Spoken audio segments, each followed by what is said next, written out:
Evening LaFalcia. Welcome to Irish Granny Tarot. It's time for our Saturday book. I don't know if this will be the last weekend that we do this book. We'll have to see. This is our book, Glimpses of Other Realities by Moulton Howe, Volume 2, High Strangeness. The great, wonderful Moulton Howe. Read her other books. We've covered a couple of them. Look into Earth Files, her channel on YouTube. She's fabulous. If anybody knows her personally, I'd love to have her as a guest for a chat. That would just be remarkable. I'm not kidding. I'm serious. If anybody knows how to get in touch with her, I have tried umpteen times. Let me turn off this heater. I don't want it to be droning in the background. I'll only turn it back on if I can't feel my fingers. Okay. This book, we're on, I should. Video number 7. Video number 7. Helps to mark when I'm recording, when I'm uploading it to get them in the right order. Okay, this is part 7. We are on chapter 4, Body Containers and Souls of Light. And let me read for you the little introductory quote at the beginning of the chapter. Our physical world of the senses is a mere illusion, a world of shadows, and the three-dimensional tool we call our body serves only as a container or dwelling place for something infinitely greater and more comprehensive than that body, and which constitutes the matrix of real life. And this is a quote from Dream Time and Inner Space by Holger Kalweit. I hope I pronounced that right. So let us progress with the book. There have been stories of human abductions by beings from the sky for millennia, and they have been attributed to the gods, to the demigods, to elves, fairies, angels, demons. Much confusion exists about why this would happen, what the nature of the event actually is, what beings would do this, what sort of being. And the consensus is amongst people who purport to say that it's ETs, extraterrestrials. And we're not necessarily talking about, well, I don't know what we're talking about. This is the hard thing. When we discuss extraterrestrials, it has a very broad interpretation. It can be physical beings from elsewhere, a neighboring, galaxy, planet, whatever. It can be an elevated vibratory being, spiritual being, or a being from another dimension or another plane that has assumed a three-dimensional physical aspect in order to be able to cope with the heaviness of our three-dimensional gravity world.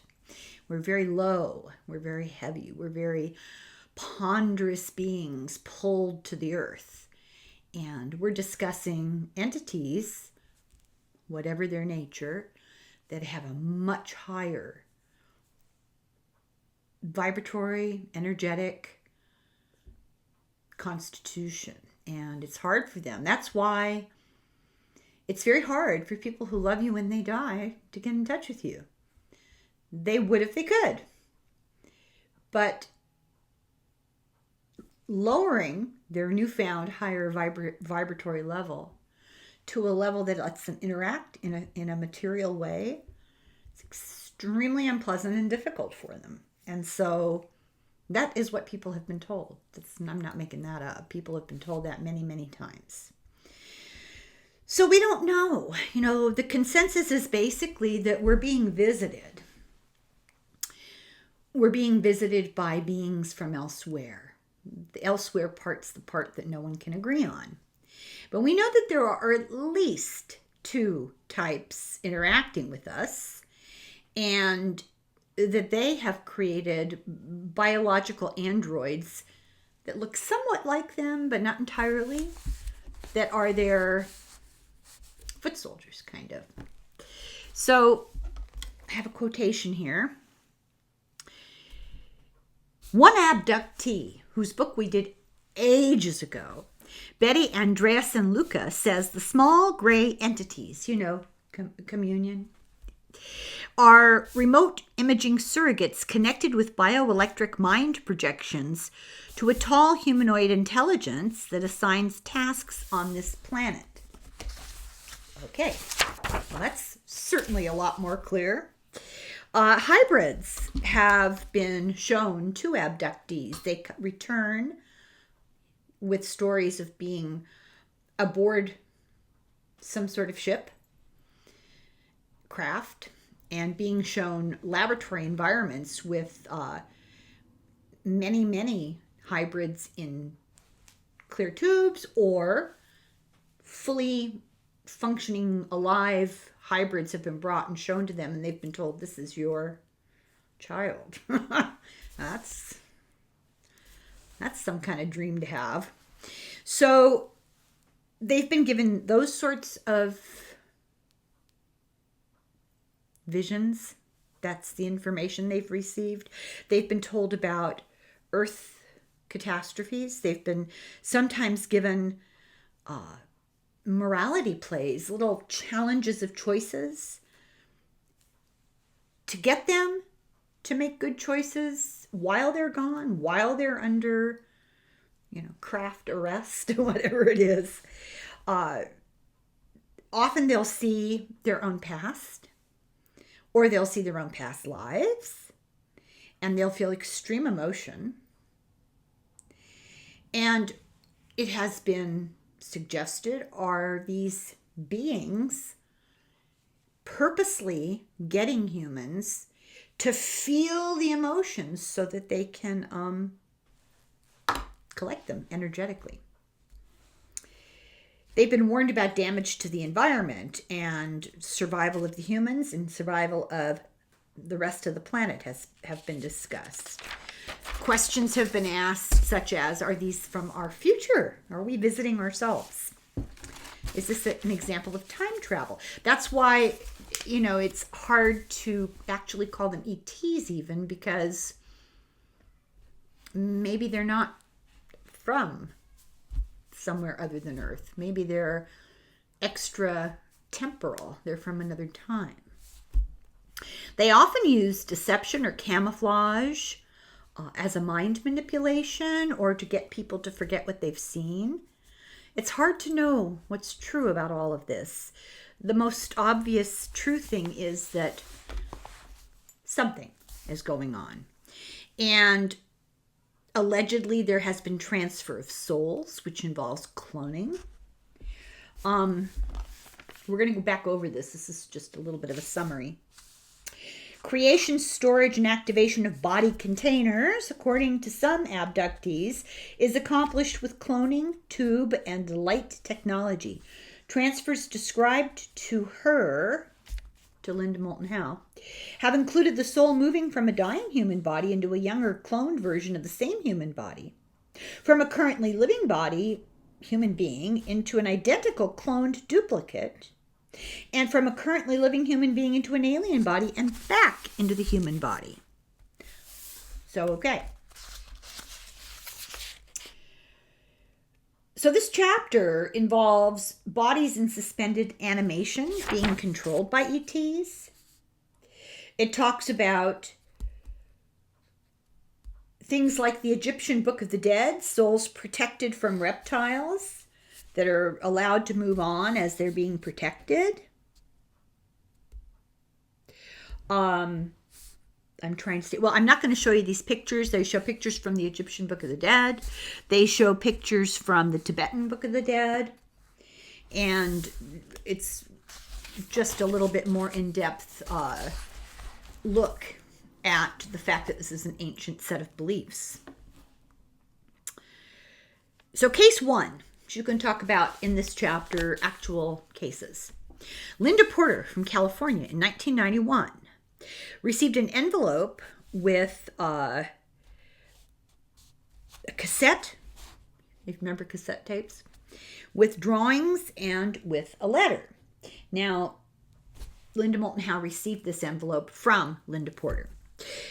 She was an educated person, and she was struggling to understand what was going on with her. She was scared of the government suppression of individuals who had talked about these things in the past. She knew enough to know that Roswell was a very unpleasant experience for people who talked about it.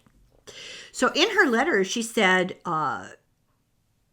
that these events are related to the history and to Earth's future, that our experience isn't voluntary when we are abducted, if and when we are abducted. Victims are sort of stuck in the middle of the situation, that the aliens are using us, and the public is set up for exploitation is the kind of the wrong word, because it's being done for our own good and for the good of the planet, but it sets people up who talk about it for ridicule and government threat. And these alien beings are enormously powerful. So powerful, we couldn't really handle it. It would short circuit us to even see them or interact with them, most people. And these ETs know every detail of your life because they can read you. They have amazing powers. And the question that remains to be seen is, are they just toying with us? Have they got zero moral compass? Are we their last chance for survival? Or is it something in the middle of those two options? So this woman, Linda Porter, said, this is a very traumatic experience. It's hard for people who haven't gone through it to appreciate how traumatic it is. It strips your body, literally, but it also strips your mind and sometimes your soul. You have no personal freedom. You have no privacy. You have not got a normal existence. You're never the same again. Once you go through an abduction experience, you're always waiting for the next one. And you're changed forever as a result of what you experience. So on the audio cassette are her memories from when she was 16 on, and then of a hypnosis session with a NASA researcher, Richard F. Haynes. He investigated an Australian pilot in 1978. If you ever get the chance to hear the recording of this experience, it is bone-chilling.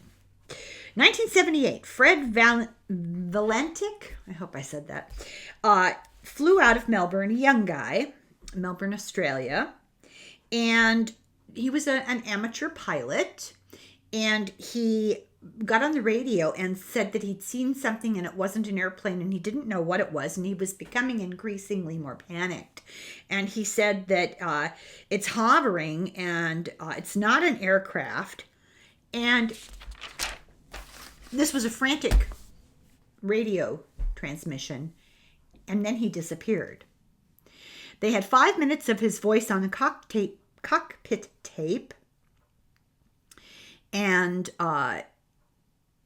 they had more than 5 minutes, but 5 minutes of the most crucial part was removed from the tape out of, quote unquote, the interests of national security. What was that all about? So that's an example. And Linda's session scared her too much, her session with this hypnotic guy who had investigated the missing Australian pilot. He did hypnosis with Linda. Her session with the hypnotist was so traumatic, it scared her too much because it triggered the return of some of her memories. After she came out of the hypnosis, she was now remembering stuff. And her first memories after the hypnosis was when she was 15 and she found herself on a small UFO. There was a bright light and she felt terror. I'm sorry, I have to interrupt this. I will be back in a minute. So I'm going to tell you that this is the end of, rather than redo this, and I can't pause it. This is the end of video 7, but not the end of what we're looking at today. And I have to go. I'll be right back. Slunga boil.